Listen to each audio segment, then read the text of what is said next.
Hitch up the caravan, sun in the sky, country lanes and hills roll by.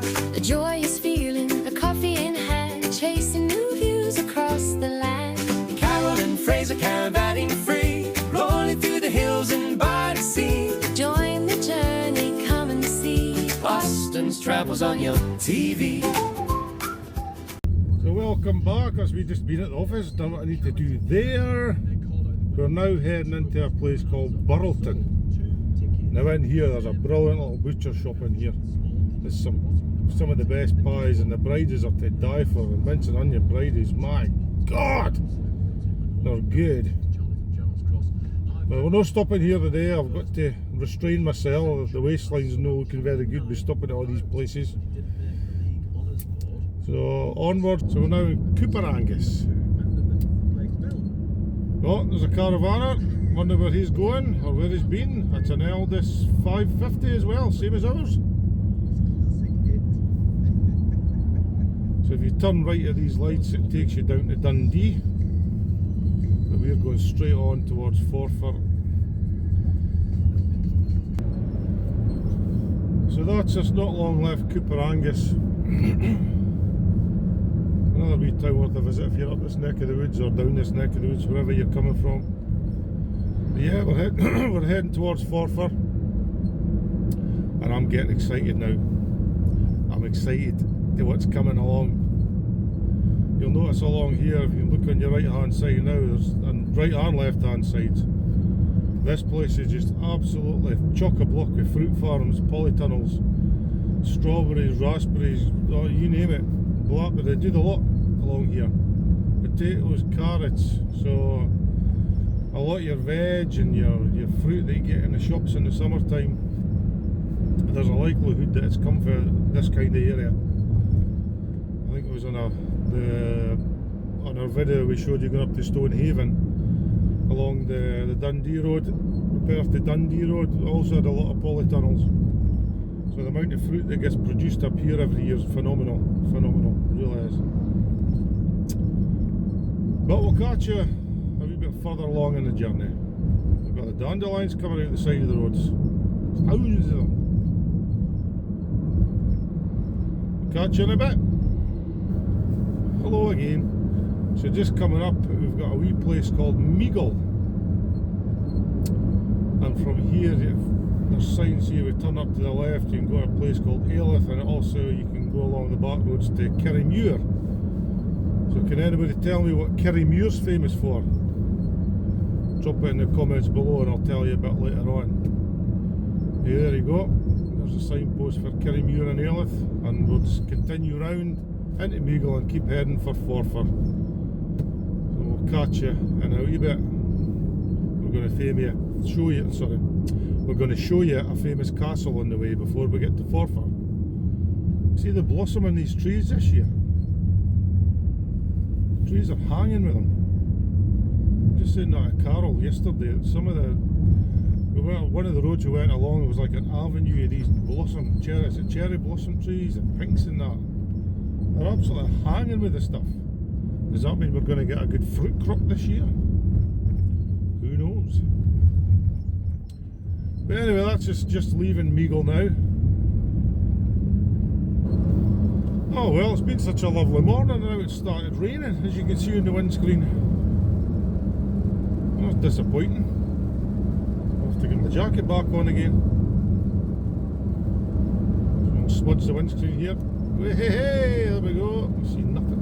I can't see nothing now. It's raining, it's pouring, the old man is snoring. But just along here on the left hand side is a place called Easy. And if you like your asparagus, you can come here and buy your asparagus. Massive, huge stalks in them. I don't know if it's open now for selling it, whether it's the right time of year or no, but no, there's no signs out. Usually when it's for sale, there's big signs out telling you. But anyway, if you turned out the left down there, it takes you easy where you can buy asparagus. Me and Carol usually come up when the strawberries are on the go, and usually the asparagus is on the go at the same time. We go and we get some. I mean, I'm not a lover of it, but she loves it. Absolutely loves it. As you can see, the weather is taking a turn for the worse. But onwards to Forfar, my friends. So coming up on the left hand side, if you can see it through the rain, we're coming up to Glamis Castle. Now we had a look round the castle a few years back with Carol's mum and dad. Was it Carol's great uncle or her uncle, something? He was a gamekeeper up here. But anyway, we've got tickets to go around it because a family relative worked here. And if you've never been to Glamis Castle, I highly recommend you go and visit it. It's a lovely place to visit. Get a nice cup of tea, the grounds are beautifully kept. And it's also a haunted castle as well, Glamis Castle. But yeah, definitely recommend going for a visit anyway. So it's just to my left hand side. I'll find some pictures and put them on because I can't swallow my phone around because it's a static phone holder. So we're not far from Forfar now. We're not far from our end goal. Oh, can't wait. I'm like a nun in a knocking shop. I'm that excited. No, I'm like a kid in a sweetie shop. Oh, so excited about this. So here we are, we're dropping down into Forfar, and again on the right hand side we've got a field of that smelly oilseed rape, which is not doing anything for my nostrils at the moment, as I've already said. Oh, better get across so no one to hit this guy in his dressing gown, putting his wheelie bin out. Good lad. Anyway, yes, Forfar. So if we take the second exit, you go into the A90, head for Aberdeen, but we're taking the first exit and going into Forfar town itself. And we've just about reached our goal. Oh, can't you tell how excited I am? Can you not see it in my face, man? Hear it in my voice. When I get excited, I'm going. So yes, we're just about there. So we're just heading down into Forfar High Street. On the left is the old police station.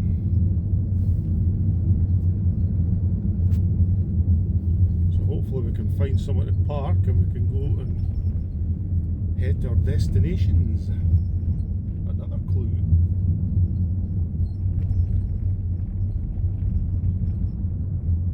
Oh, we'll just park in here. This will do just fine. So we're parked. Oh, I'm super excited. Oh! So if you haven't guessed already, I'm in Forfar to sample some of the famous Forfar Bridies. I was going to do a comparison between Sadler's, which is across the road there, and McLaren's, but unfortunately McLaren's is closed, so it's going to have to be Sadler's, because I'm not coming back to do this again. We'll see you when we bought the Bridie.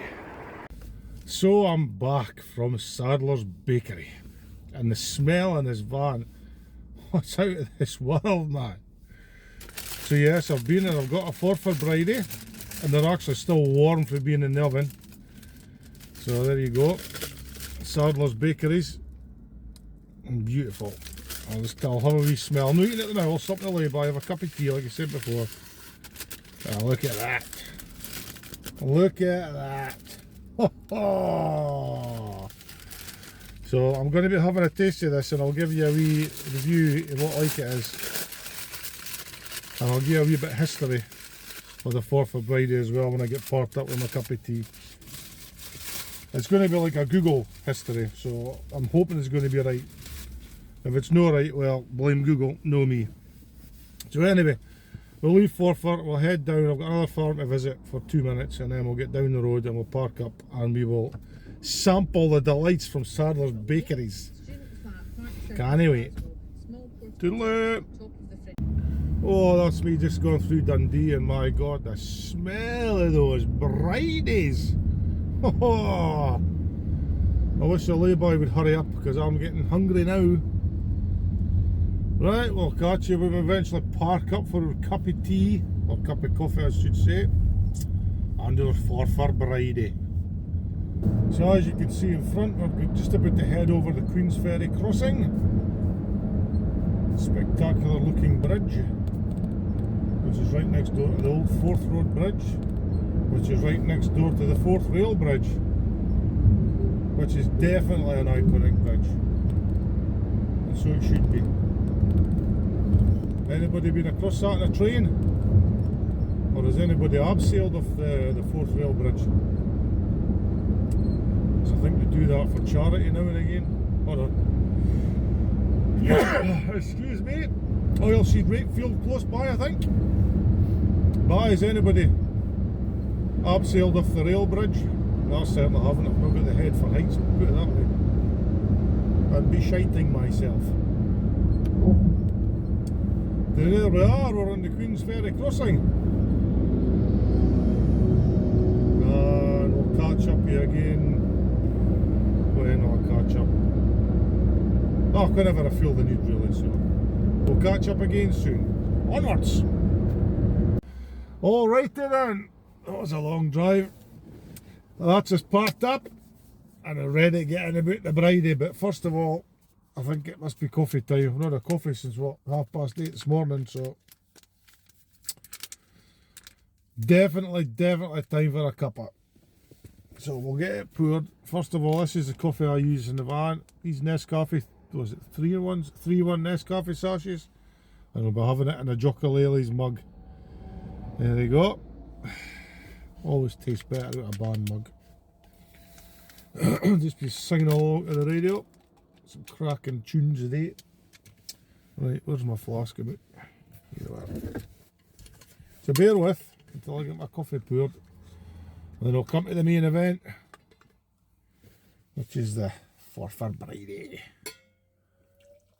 Oh, the sweet taste. Oh crap, I just be overflowed there. That was just a bit burnt testicles, but never mind. We avoided it for a good job. So how's your day going? Mine's is about finished now because I'm starting, was it 2:20 now, and I'm having to be out the house again at like 12:30 at night to get to a shift as I'm covering for somebody, so my choice. Means I get finished quicker as well, so I'm happy. I'm a happy bunny. Smell it, smell of coffee.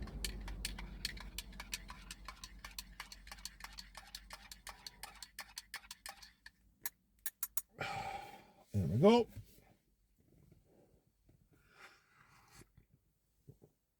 Oh, it's bra. That's bra, by the way. Has I got to sit there? Right, well. Right, I'll just get my teaspoon wiped. I'll just wipe it on my top because I'm not proud. Right then. Here it is. The Forfar Bridie. Oh, I was going to give a wee bit of history about this, wasn't I? So I'll go and grab the history and I'll come back. Right, so the Forfar Bridie, bear with, I'm reading it off my phone because I've got a memory like a fish.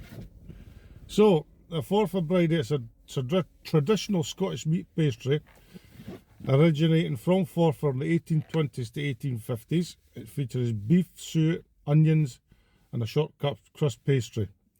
Traditionally it's horseshoe shaped and they were named after Margaret Bridie of Glamis. Remember the Glamis Castle I showed you? Well, there's a wee village called Glamis in there.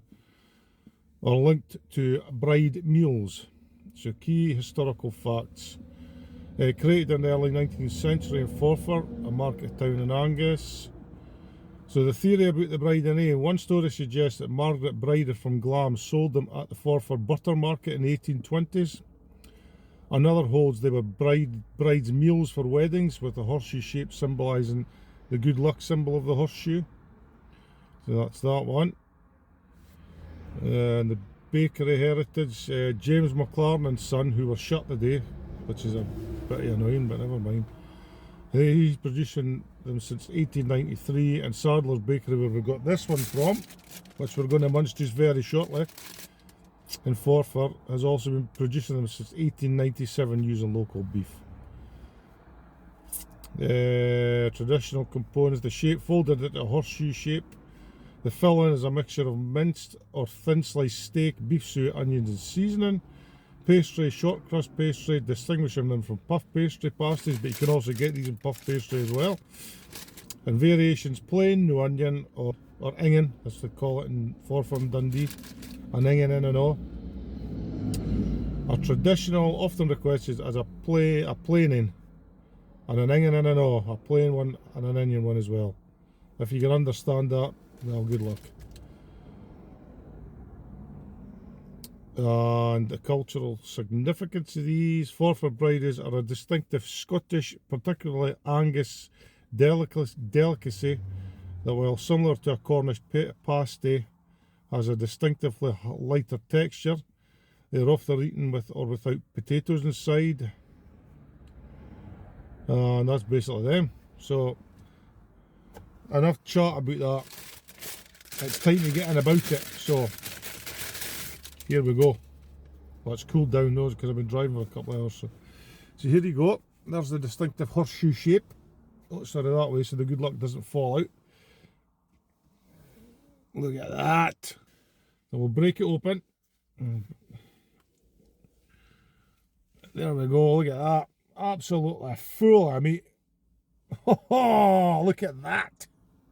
Oh, I'm going to enjoy this. I'll tell you. Right, let's get in for a wee bite, see what we're thinking.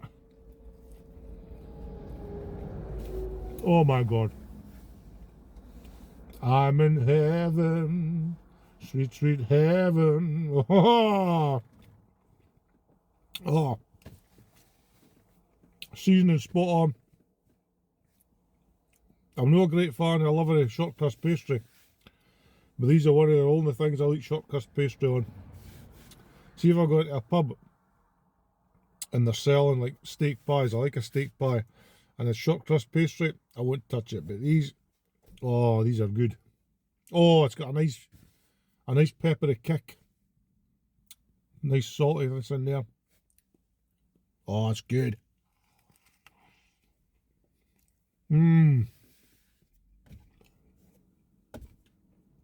This is all for you guys.